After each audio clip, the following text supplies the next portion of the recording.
pangutana na sa atong hatagan og kahayag karon mga angkol.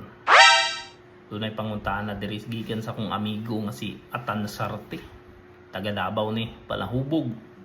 Ug mo ni nagtudlo sa ako og inom-inom sa una. Balik ko na to yung pangutana. Nangutana siya nga makamove on ba daw ang mga tag-as nga tao. Kulang sa paniid ning bataan ni. Wala kabalo sa tubag. So tubagon na to ni.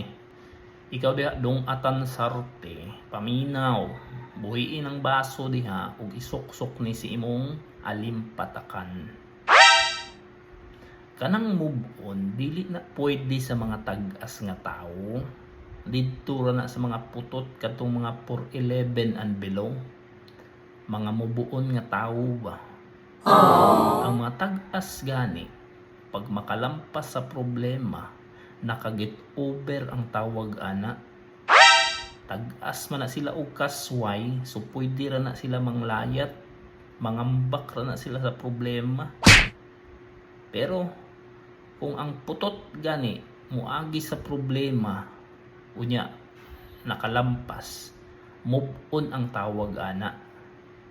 Kaysa ilalom na sila nangagi, nanuong ra na sila, mo nang nakamove on.